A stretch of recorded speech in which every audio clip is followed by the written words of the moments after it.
북한 매체들이 합참이 발사체라고 밝힌 전술 유도 무기의 사진을 공개했습니다.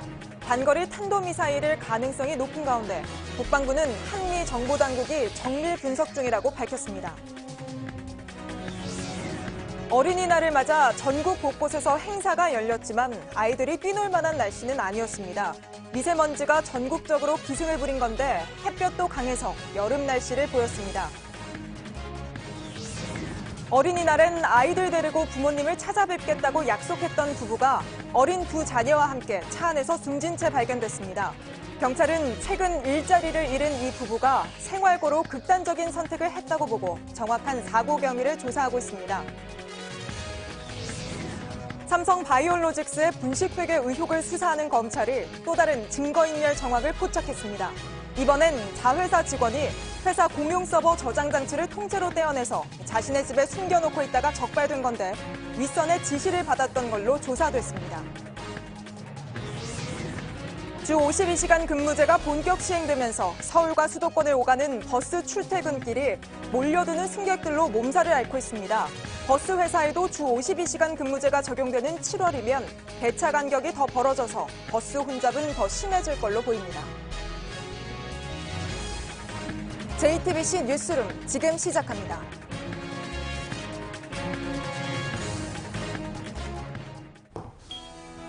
공기청정기가 도로 위로 내일을 바꾸는 현대수소 전기차. 오늘 북한 매체들이 어제 동해상으로 쏘아 올린 발사체에 대한 보도를 일제히 내보냈습니다. 이 발사체에 대해서는 장거리 방사포와 전술 유도 무기라고 했고 김정은 국무위원장이 직접 참관하는 사진도 공개했습니다. 이렇게 대대적으로 보도까지 한 건 미국을 향한 압박으로 풀이됩니다. 이제 이 발사체를 유엔 안전보장이사회 결의를 위반한 탄도미사일로 볼 것이냐는 문제가 남았는데요. 먼저 김소현 기자입니다. 조선중앙TV가 오늘 보도한 사진입니다. 관람대에서 김정은 위원장이 망원경으로 발사 장면을 지켜봅니다. 이동식 발사대에서 화염을 뿜으며 발사된 이 무기를 북한 매체들은 전술 유도 무기라고 밝혔습니다. 제재 대상인 탄도미사일이란 언급은 없었습니다. 북한은 대구경 장거리 방사포가 동시에 여러 발 발사되는 모습도 공개했습니다. 북한 매체가 김 위원장이 발사체 발사를 참관하는 모습을 공개한 건 18개월 만입니다. 내부적으로 군 사기를 높이는 한편 미국을 향해서는 비핵화 협상에서 쉽게 양보할 뜻이 없음을 드러낸 걸로 풀이됩니다. 강력한 힘에 의해서만 진정한 평화와 안전이 보장되고 담보된다는 전례를 명심하고 북한 매체들은 화력 타격 훈련이라고 강조했습니다. 한미연합 군사훈련에 맞서 이번 발사의 정당성을 부각하려는 의도로 보입니다. JTBC 김소현입니다. 논란이 되는 건 북한이 공개한 신형 전술 유도 무기라는 겁니다. 북한판 이스칸다르 미사일이라는 분석도 나오고 있는데요. 이 무기가 왜 문제가 되는 건지 앞서 보도해드린 김소현 기자와 좀 더 이야기 나눠보겠습니다. 자, 김 기자, 오늘 북한이 공개한 사진 중에 이 신형 전술 유도 무기 어떤 겁니까? 네, 먼저 이동식 발사대에서 여러 발이 발사되는 이 사진은 북한식으로 말하면 대구경 장거리 방사포입니다. 우리는 다연장 로켓포라고 부르는데요. 이번에 240mm와 300mm 방사포가 모두 공개됐습니다. 북한이 전술 유도 무기라고 한 건 다음 사진입니다. 역시 이동식 발사대에서 발사됐지만 발사 각도가 보시면 90도에 가까운 고각으로 앞서 보여드린 방사포와는 확연히 다르죠. 전문가들이 이 무기를 탄도미사일로 보는 이유입니다. 또 추진체 부분이 탄도에 비해 좀 통통한 구조인데 역시 탄도미사일의 특성입니다.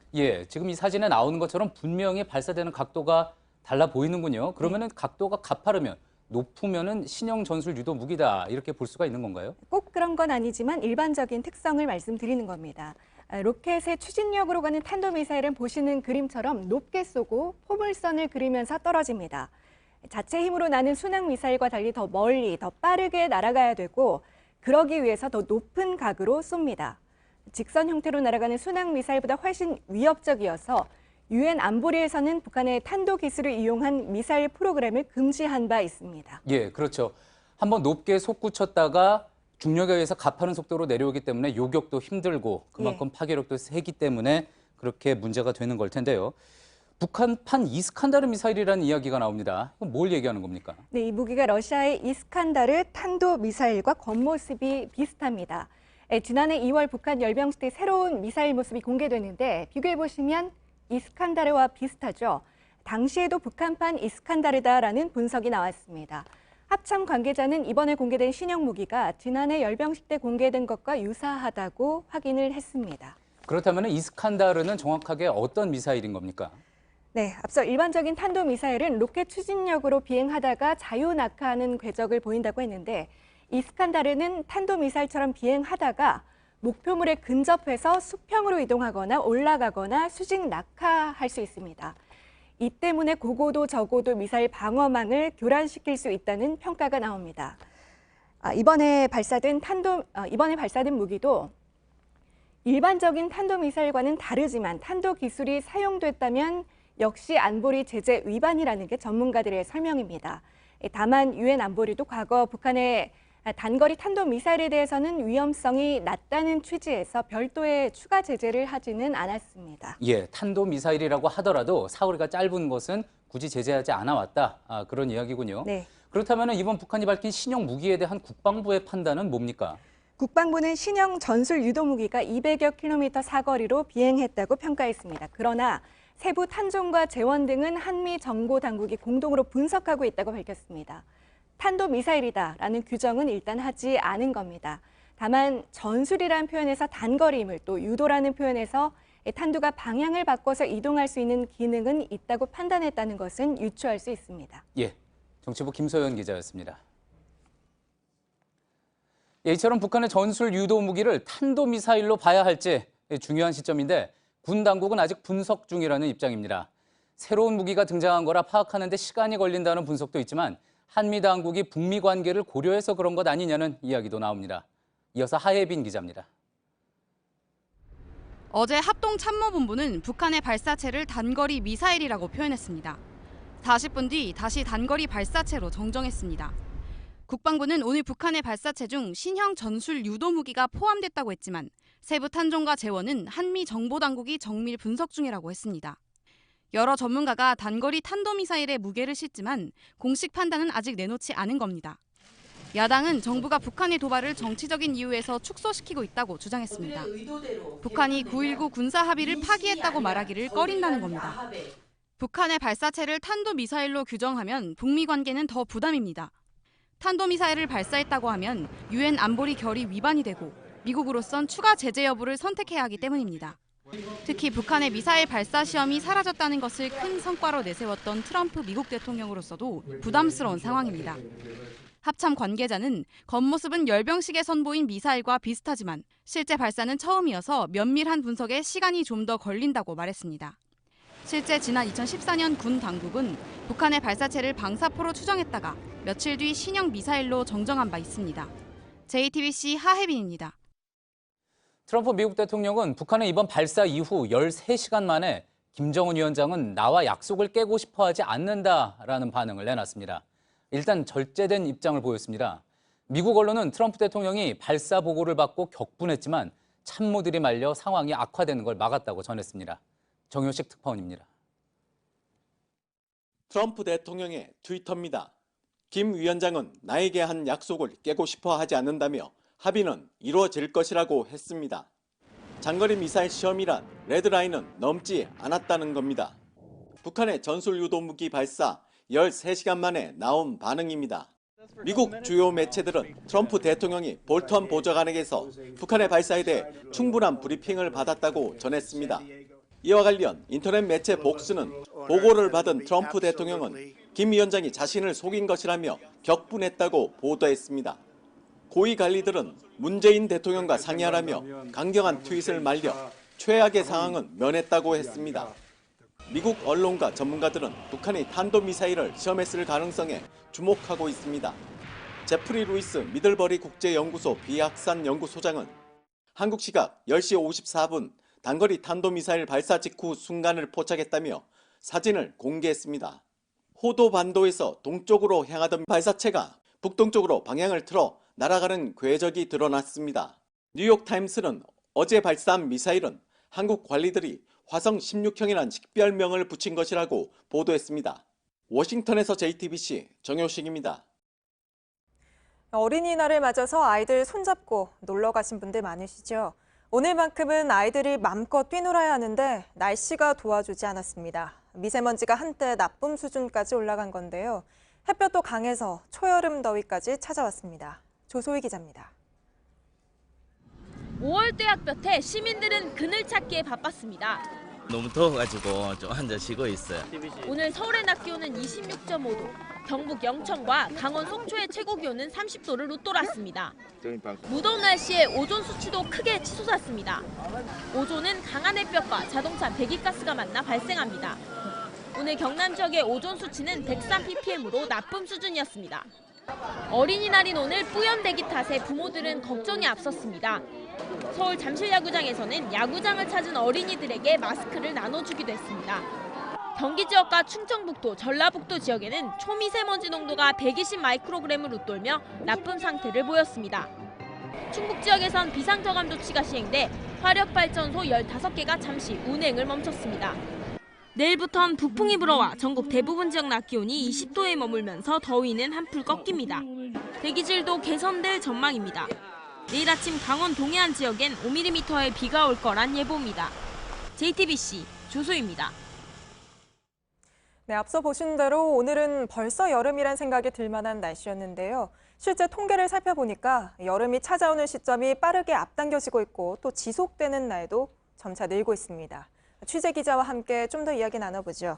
박상욱 기자가 나와 있습니다. 박 기자, 그냥 느낌인가 싶었는데 실제로 여름이 빨라지고 있다고요? 구체적으로 얼마나 앞당겨진 건가요? 네, 그렇습니다. 이 기상 관측이 시작된 1912년부터 지난해까지 이 100년이 넘는 시간 동안 이 계절을 분석한 결과입니다.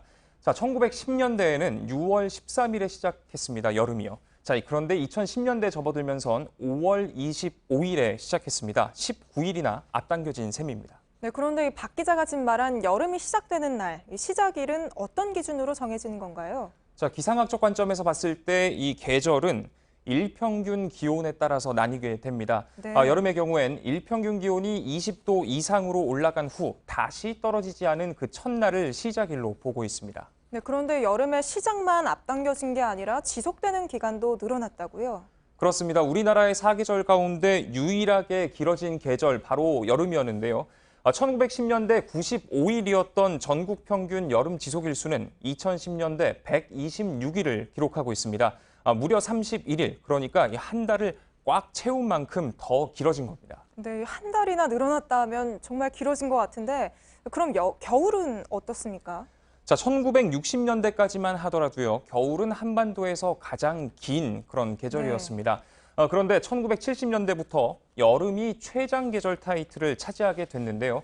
자, 지난 100년을 놓고 봤을 때 이 겨울은 4계절 가운데 가장 뚜렷한 감소세를 보였습니다. 1910년대 107일이었던 겨울의 일수가 2010년대 89일로 18일가량 줄었습니다. 네, 1970년대부터 좀 바뀌었다고 하면 산업화나 도시화와 좀 관련이 있을까요? 그렇습니다. 우리나라뿐만 아니라 전 세계의 많은 나라들이 이때부터 산업화 그리고 도시화를 시작을 했죠. 네. 그러다 보니까 온난화의 영향을 여실히 보여주는 결과라는 분석까지도 나오기도 합니다. 이때를 기점으로 여름 지속일수의 증가폭은 더 커지기 시작했고 반대로 겨울의 지속일수는 빠르게 줄었습니다. 한반도의 연평균 기온도 올랐습니다. 연평균으로 봤을 때 전국의 평균 기온과 최고 기온 그리고 최저 기온 모두 상승세를 보이고 있습니다. 평균 기온은 100년 전보다 1.8도가 올랐고 최저 기온은 2도나 올랐습니다. 네, 잘 들었습니다. 박상욱 기자였습니다. 다음 소식입니다. 어린이날 안타까운 소식도 있습니다. 부모에게 어린이날엔 아이들 데리고 찾아가겠다고 약속했던 부부가 어린 두 자녀와 함께 공터에서 숨진 채 발견됐습니다. 이 부부는 공장과 콜센터에서 일하다가 최근 일자리를 잃었는데 생활고로 얻은 사채빚 5천만 원 때문에 힘들어했던 걸로 전해졌습니다. 김필춘 기자입니다. 어린이날 찾아뵙겠다. 두 명의 자식을 둔 30대 가장 A씨가 어제 자신의 아버지에게 했던 약속입니다. 약속은 지켜지지 않았습니다. A씨 가족은 오늘 새벽 시흥의 한 농경지 앞 공터에서 싸늘한 주검으로 돌아왔습니다. 이들은 어제 12시간 동안 차량을 빌렸습니다. 그런데 렌터카 직원이 차량 반납이 늦어져 GPS로 추적했더니 일가족이 숨진 채 발견된 겁니다. A씨 유족은 경찰 조사에서 생활고로 얻은 사채빚 5천만 원 때문에 일가족이 매우 힘들어했다는 취지로 진술했습니다. 가장인 A씨와 부인 B씨는 각각 공장과 콜센터를 다녔습니다. 하지만 최근 한두 달 사이 모두 실직한 것으로 파악됐습니다. 어린 두 자녀는 유아원에 맡겼던 것으로 알려졌습니다. 경찰은 차량 문이 모두 닫혀 있고 외부 침입이 없는 점 등을 밀어 스스로 극단적인 선택을 했을 가능성이 높다고 보고 있습니다. 경찰은 정확한 사인을 파악하기 위해 이들에 대한 부검을 국과수에 맡겼습니다. JTBC 김필주입니다. 세종시의 한 아파트에서 40대 남성이 아랫집에 사는 이웃에게 흉기를 휘둘렀습니다. 경찰 조사에선 문 닫는 소리가 컸다며 층간소음 때문에 범행을 저지른 거라고 주장했다는데요. 피해자는 크게 다쳐서 현재 중환자실에서 치료를 받고 있습니다. 정영재 기자입니다. 세종시의 한 아파트입니다. 이 아파트 주민인 46살 B씨가 흉기에 찔린 채 발견된 건 어젯밤 10시 25분쯤입니다.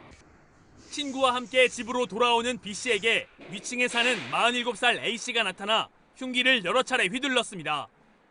엘리베이터 근처에서 기다리다 내리는 피해자에게 난데없이 달려든 겁니다. B씨는 현재 중환자실에서 치료 중입니다. A씨는 범행 후 집으로 도망쳤다 경찰에 붙잡혔습니다. 경찰 조사에서 A씨는 평소 문 닫는 소리가 커 항의했는데 B씨가 부인했고 이날 또 커다란 소음이나 화가 났다는 취지로 진술했습니다. 피해자 가족들은 한층 위에 사는 A씨가 한 달 전쯤에도 소음 문제로 화를 낸 적이 있다고 말했습니다.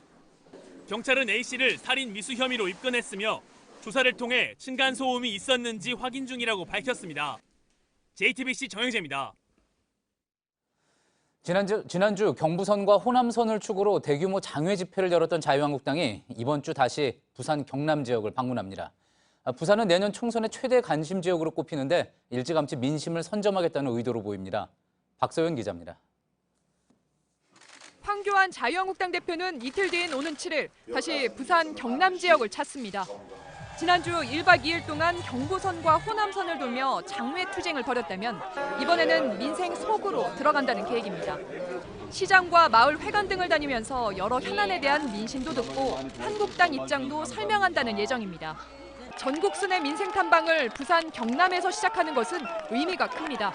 부산 경남은 전통적으로 한국당 지지세가 높았지만 국정농단 사태 이후에는 민주당이 더 많은 지지를 받았습니다. 최근에는 격차가 줄면서 내년 총선의 최대 격전지로 꼽히고 있습니다.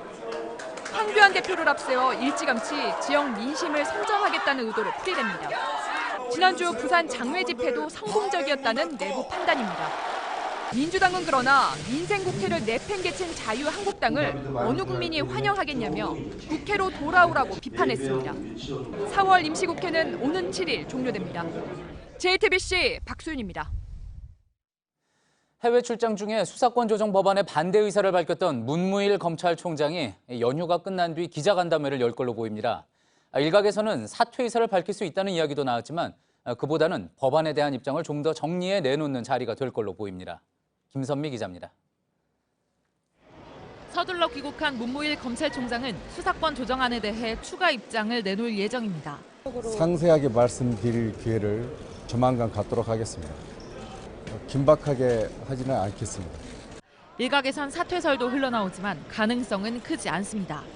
임기가 2달여밖에 남지 않은 데다 법안에 문제를 제기한 의도에 대해 오해를 받을 수 있기 때문입니다. 연휴가 끝난 뒤 내부 논의를 거쳐 기자 간담회를 여는 방안을 염두에 둔 것으로 알려졌습니다. 대국민 담화를 내놓는 식으로 직접 국회와 국민을 설득할 가능성도 있습니다. 그동안 문 총장의 발언을 감안하면 국민의 기본권을 강조하는 방향이 될 것으로 보입니다. 앞서 지난 1일에 내놓은 입장문에서도 현재 국회의 형사사법제도 논의를 보면 우려를 금할 수 없다며 민주주의 원리에 반한다고 했습니다. 또 국가경찰과 자치경찰을 분리해 경찰 권력을 분산하는 등 경찰 폭주를 막을 견제장치도 제안할 것으로 보입니다. JTBC 김선미입니다. 삼성바이오로직스의 분식회계 의혹을 수사 중인 검찰이 자회사에서 증거 없애기가 벌어진 또 다른 정황을 포착했습니다.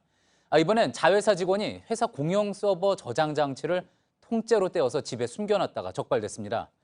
검찰은 윗선의 지시가 있었던 걸로 파악하고 있습니다. 최승기 기자입니다. 검찰이 삼성 에피스 공용 서버의 저장 장치를 압수한 건 지난 3일 새벽입니다. 직원 A씨를 긴급 체포해 조사하는 과정에서 A씨가 자택에 숨겨둔 저장 장치를 발견한 겁니다.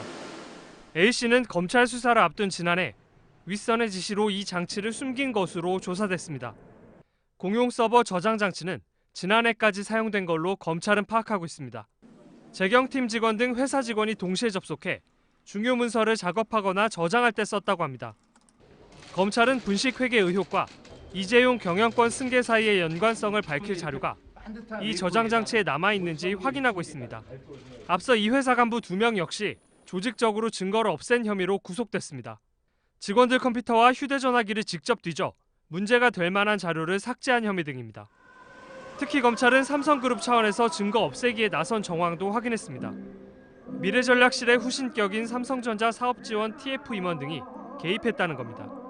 분식회계를 숨기려고 그룹 차원에서 증거를 인멸한 정황이 속속 드러나면서 검찰 수사도 확대되고 있습니다. JTBC 최승기입니다.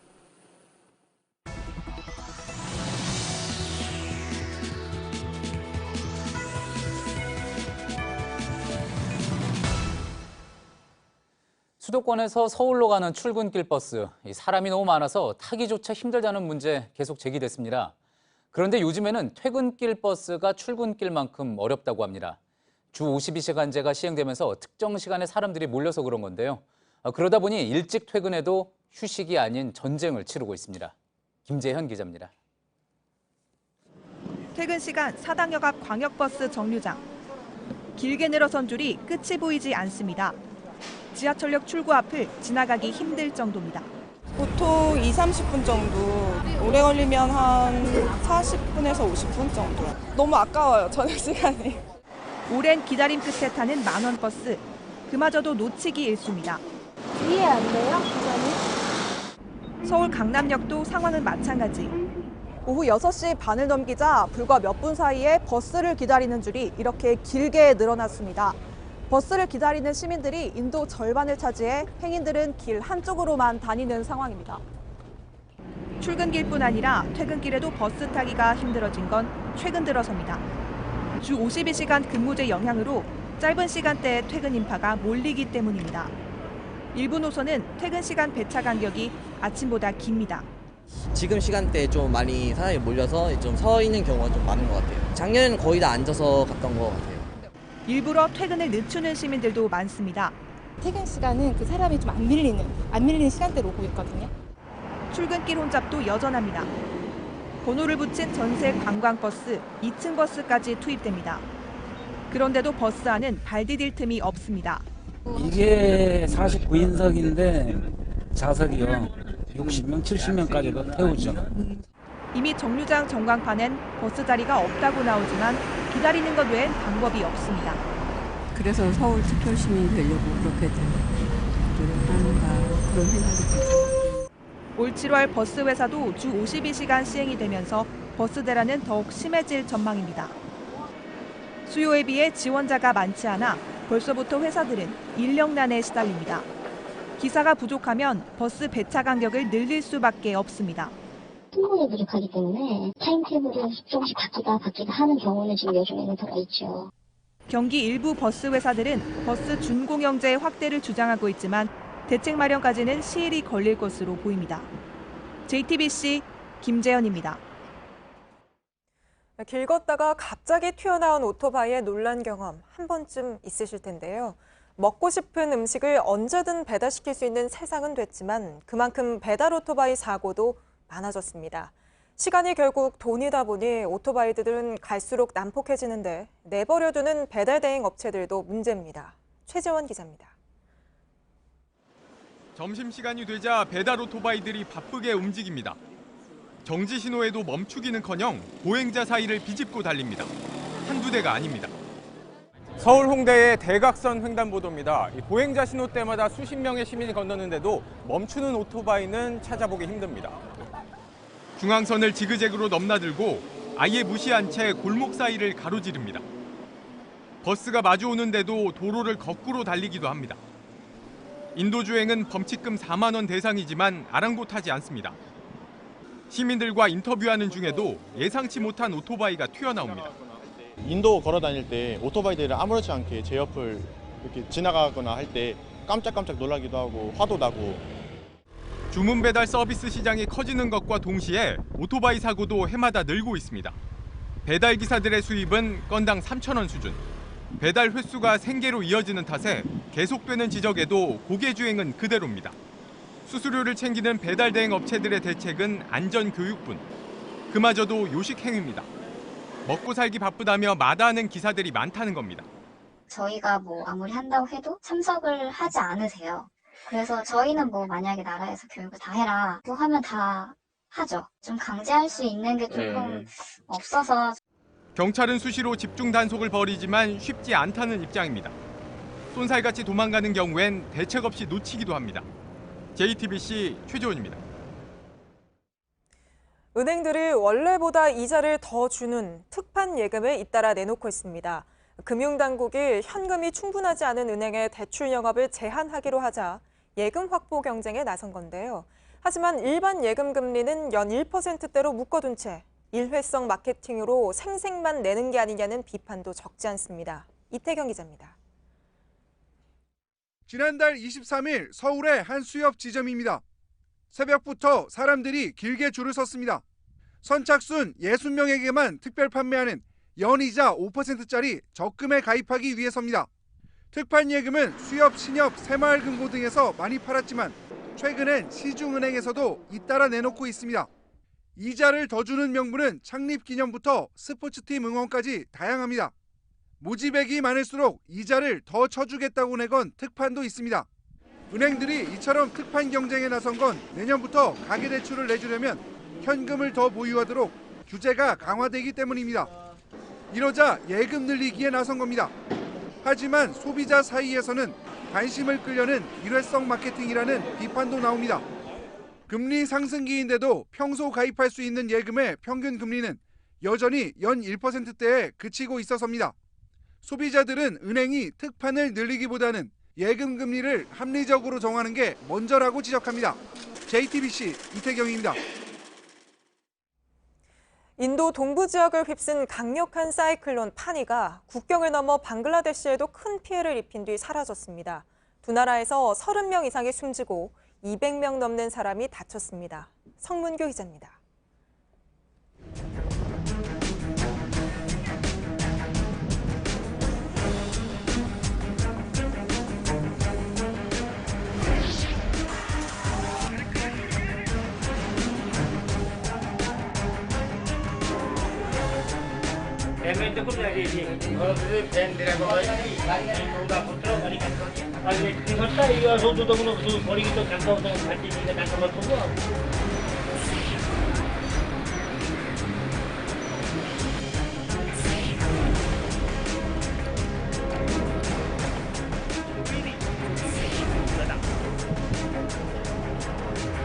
파니는 1999년 인도에서만 만여 명의 인명피해를 냈던 초강력 사이클론의 버금가는 위력이었습니다.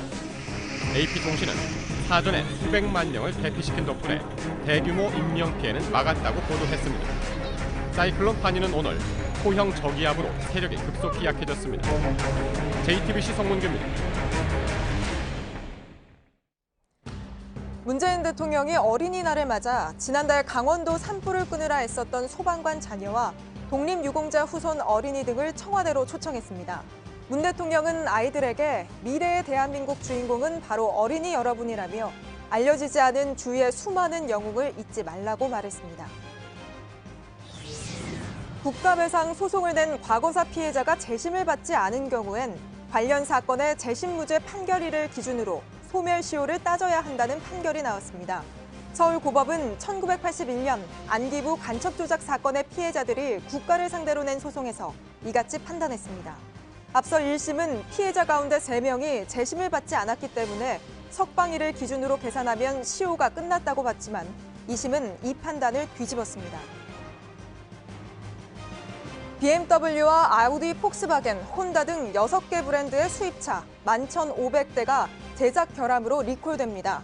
BMW가 7,500대로 가장 많은데 배터리 케이블이 부식되고 히터가 과열되는 문제가 확인됐다고 국토교통부는 밝혔습니다. 폭스바겐 골프에서도 변속기 부품 결함이 확인돼 2,000대가 리콜 대상에 올랐습니다.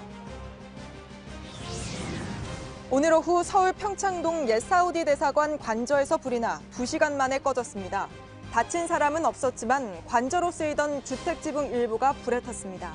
경찰은 바로 옆 주택에서 쓰레기를 태우다가 불이 옮겨 붙은 걸로 보고 정확한 화재 원인을 조사하고 있습니다.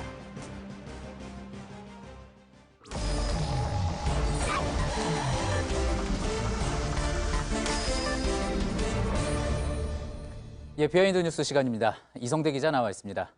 첫 번째 키워드 볼까요? 네, 첫 번째 키워드 보겠습니다. 자, 아베의 침묵. 예, 뭐에 침묵을 하고 있다는 얘기입니까? 북한 발사체 관련 이야기입니까?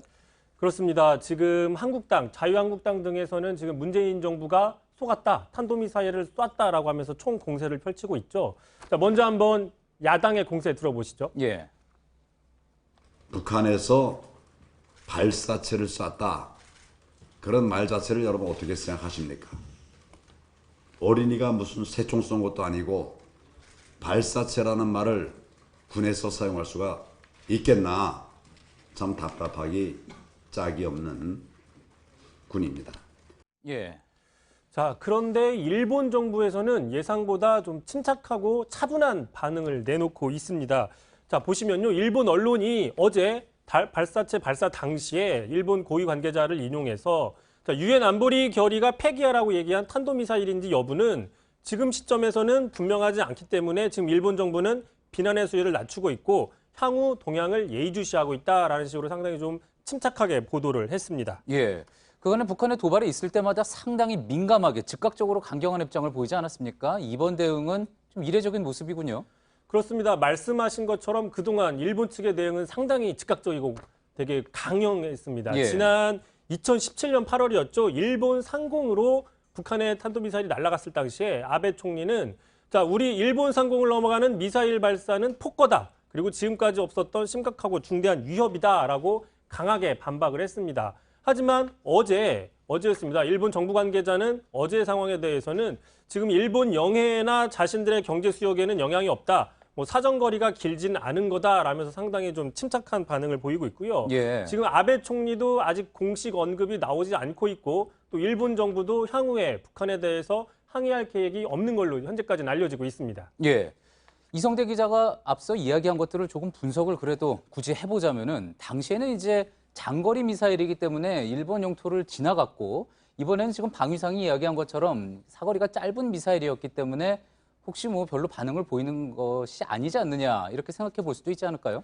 그렇게 볼 수도 있습니다. 하지만 과거 사례를 좀 더 찾아보면 과거에 북한이 단거리 미사일을 발사했을 때도 자, 일본에서는 북한의 단거리 탄도미사일에 대해서 즉각적으로 유감을 표시하고 자, 추가 도발하지 말아라 뭐 이렇게 본 적도 있고요. 예. 또 미사일 발사 단거리 같은 날입니다. 단거리 미사일 발사에 대해서 북한에 즉각적으로 항의를 하고 이렇게 했습니다. 예. 또 최근이었죠. 미일 정상회담 당시에도 아베 총리는 트럼프 대통령에게 북한의 완전한 비핵화 조치 때까지 대북 제재를 강화해야 된다. 이렇게 레드카펫을 밟으면서 그렇게 그 입장을, 강경한 입장을 재확인하기도 했었습니다. 레드카펫을 한쪽 발로 밟았던 모습 비하인드 뉴스에서 소개를 한 적이 있었는데 앞서 아베 총리가 아직까지 아무런 입장을 내놓고 있지 않다고 얘기했잖아요. 북한에 대해서 항상 강경한 모습을 보였던 아베 총리가 왜 이번에는 이야기한 침착한 반응을 보이고 있는 겁니까? 일단 가장 유력한 분석은 최근 아베 총리가 북한에 대해서 조건 없는 정상회담을 적극적으로 제안했다는 분석이 있습니다. 그동안 일본 측에서는 일본이 납치 문제 해결을 요구하다가 그 기존 입장을 바꿔서 조건 없이 북일 정상회담을 추진하자 이렇게 지금 노선을 바꿨다는 이야기가 나오고 있습니다. 예, 그러니까 일본 측이 먼저 회담을 제안해 놓은 상태에서 비난 수위를 높이기는 쉽지 않을 것이다, 어려울 것이다 그런 해석인 거군요. 알겠습니다. 두 번째 키워드 볼까요? 자, 두 번째 키워드 바로 보겠습니다. 유시민이 유승민에게 예, 이렇게 적어놓으니까 두 인물의 이름이 상당히 비슷한데 어떤 내용입니까? 그 유시민 노무현 재단 이사장이 유승민 의원에게 좀 애틋한 감정을 표현했습니다. 어떤 내용인지 먼저 듣고 가시겠습니다. 예. 저는 이제 선거 안 나가요. 뭐 이제 정치 안 할 거예요. 이렇게 얘기해도 저거 안 한다고 그러는데 할 거니까 저러는 거야. 이런 얘기 많이 들어요. 유승민 대표도 그렇게 안 한다고 계속 얘기하는데도 불구하고 자꾸 자유한국당으로 다시 가려는 거 아니냐는 그런 얘기를 듣고 있어요. 그래서 네. 얼마나 답답하실까. 자, 저 얘기를 하면서 유시민 이사장은 유승민 의원이 굉장히 존경스럽고 인정하는 분이다라고 하면서 상당히 치켜 세웠습니다. 예. 앞서 이름도 비슷하다고 했는데 사실 둘 다 TK 출신의 대학도 같은 대학이고요. 하지만 이제 정치적인 이력은 상당히 다르지 않습니까? 그런데도 존경한다고 공개적으로 언급을 한 특별한 이유가 있습니까? 일단 그 유시민 이사장은 유승민 의원이 상당히 훌륭한 분이니까 결단을 내려서 최근 그 논란이 됐던 국회 패스트트랙에 올라간 연동형 비례대표제를 골재로 한 선거법 처리에 협조해 주는 게 어떻겠냐라는 제안을 한 겁니다. 예. 자, 지금 바른미래당 내 유의원 세력들이 지금 한국당과 더불어서 패스트트랙에 지금 반대를 했죠. 그렇기 때문에 유 의원이 한국당에 가지 않겠다라는 이 진정성을 보여주기 위해서라도 패스트트랙에 협조하는 게 어떻냐. 이게 바로 이제 유시민 이사장의 제안으로 해석이 되고 있습니다. 그렇다면 유승민 의원 입장에서는 존경한다는 말에 기분이 좀 좋을 수도 있겠지만 동시에 좀 부담스러울 수도 있겠습니다. 뭐 그런 분석이 나오고 있고 참고로 말이 나온 김에 아까 말씀한 것처럼 유시민, 유승민 이름이 좀 비슷해서 많이 혼동을 하고 있습니다. 기자들도 좀 혼동을 합니다. 보시는 것처럼 최근 상황이죠. 국회 패스트트랙 정국에서 분명히 유시민이 아니라 유승민 의원인데 제목은 취재진을 만나는 유시민이라고 적은 모 언론사가 있었습니다. 뭐 심지어 지난 대선이었죠. 대선 당시에 그 후보 이름을 혼동한 적도 있는데 직접 한번 들어보시죠. 예. 유시민 의원이 국방위원장을 했던 사람인데 명백하게 사실과 다른 것을 전제로 해서 예. 저희도 기사 쓸 때 가끔 이제 비슷한 정치인들은 헷갈리는 경우가 좀 있는데요. 잘 들었습니다. 비하인드 뉴스 이성대 기자였습니다. 연휴 마지막 날인 내일은 전국에 구름이 많은 가운데 오후 들어 차차 맑아지겠습니다. 북쪽에 찬 공기가 들어오면서 기온은 오늘보다 5도 안팎 떨어지겠는데요. 낮 최고 기온은 서울, 대전, 부산 20도, 광주, 대구는 21도에 그칠 것으로 예상됩니다. 초미세먼지 농도는 전국이 보통 수준을 보이겠습니다. 예, 오늘 저희가 준비한 소식은 여기까지입니다. 시청해주신 여러분 고맙습니다.